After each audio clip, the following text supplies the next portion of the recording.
बेटी बचाओ बेटी पढ़ाओ का स्लोगन कहाँ तक सफल है?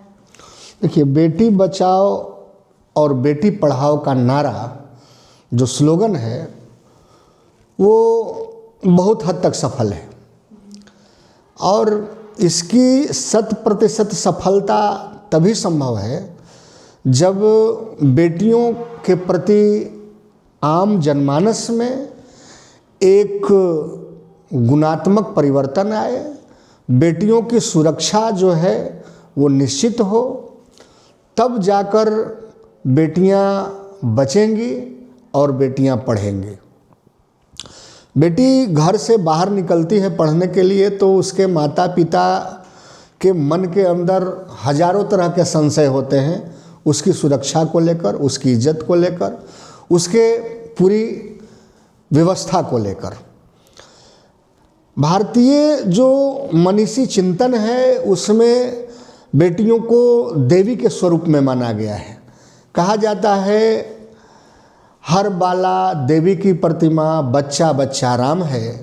तो दूसरी तरफ ये भी है यत्र नार्यस्तु पूज्यन्ते रमन्ते तत्र देवता। जहाँ नारियों की पूजा होती है वहाँ ईश्वर और देवता का वास होता है। बेटी सृष्टि की संस्कृति है और सृष्टि के नियामक मौलिक तत्वों की आधार स्तंभ है।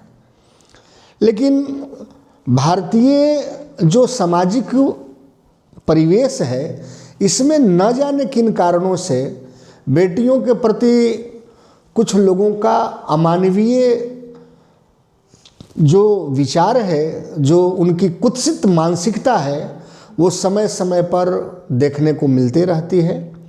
इसलिए बेटी बचाओ और बेटी पढ़ाओ का जो स्लोगन है वो कई बार बाधित होता हुआ प्रतीत होता है। भारतीय जो पूरी परंपरा है उसमें हम एक स्त्री को हर कार्य में सबसे पहले स्थान देते हैं। स्वाभाविक तौर पर देखा जाए तो सनातनी व्यवस्था में अगर धन वैभव की आवश्यकता हो तो माँ लक्ष्मी की पूजा करते हैं, हम उनकी आराधना करते हैं। शक्ति की उपासना करनी हो, शक्ति की आवश्यकता हो तो माँ दुर्गा की शरण में जाते हैं।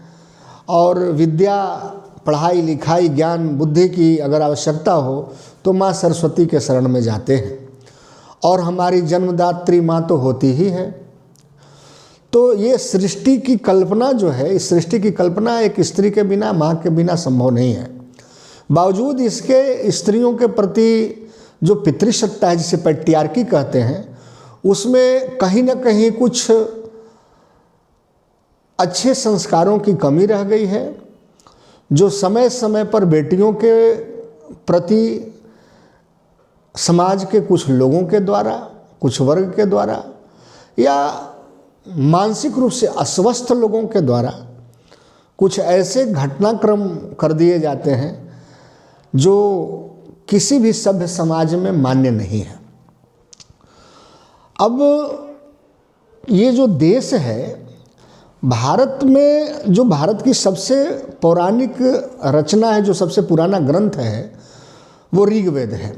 तो ऋग्वेद के जो ऋचाएँ हैं, ऋग्वेद में 10 मंडल हैं, तो उनके अंदर जो ऋचाओं का संकलन है वो कई ऋचाओं का संकलन जो है वो महिलाओं के द्वारा, बेटियों के द्वारा किया गया है। जैसे घोषा, लोपा, मुद्रा और अपाला जैसी विदुषी कन्याएं जो हैं, जिन्होंने वेद के संकलन में भी अपना योगदान दिया है। साथ ही भारत की आज़ादी हो या भारत के विभिन्न क्षेत्रों में, अब भक्ति के क्षेत्र में मीरा को ले लें, क्रांति के क्षेत्र में झांसी की रानी को ले लें, रानी दुर्गावती हो गई, और पढ़ाई के क्षेत्र में जो सबसे पहले क्रांतिकारी तौर पर सावित्रीबाई फूले आई। भारत को सांस्कृतिक रूप से विकसित करने के लिए और धार्मिक स्थलों को और अनेकानेक मंदिरों को पुनर्जीवित करने में जिनका एक महत्वपूर्ण योगदान महारानी अहिल्याबाई होलकर का। तो हमारे देश में, भारत में माताओं का, बहनों का, बेटियों का बड़ा ही उच्च स्थान है। लेकिन अब सरकारी नारे और स्लोगन कुछ हो सकते हैं, सामाजिक व्यवस्थाएं कुछ हो सकती है, सांस्कृतिक विरासत में वर्णित जो मान्यताएं हैं, जो मूल्य हैं, जो एथिक्स हैं, वो बच्चियों को, बेटियों को लेकर कुछ और हो सकता है। लेकिन सबसे ज़्यादा ज़रूरी ये है कि एक व्यक्ति के तौर पर, एक मानव के तौर पर, एक सभ्य नागरिक के तौर पर हर एक व्यक्ति की यह जिम्मेदारी बनती है कि अपने घर की केवल बेटियों की नहीं, भारत की, सनातन की, दुनिया की विभिन्न हिस्सों में रहने वाली बेटियों को अपने बहन और बेटी की तरह माने। जो अपना सांसारिक जीवन है, दाम्पत्य जीवन है, उसके बाहर के तमाम बेटियों को अपने परिवार का हिस्सा, परिवार का अंग, अपना सम्मान, अपना इज्जत, अपना प्रतिष्ठा मानते हुए उनका ध्यान रखें। उनके कार्यस्थल पर जहाँ वो काम करती हैं, जहाँ वो पढ़ती हैं, उनको सुरक्षा प्रदान करें। तब जाकर निश्चित तौर पर हम बेटियों को बचा सकते हैं और बेटियों को पढ़ा सकते हैं, और तब जाकर भारत जो है वो पुनः एक विश्व गुरु के तौर पर स्थापित होगा, और जिसमें महिलाओं की भी अपनी महती भूमिका होगी।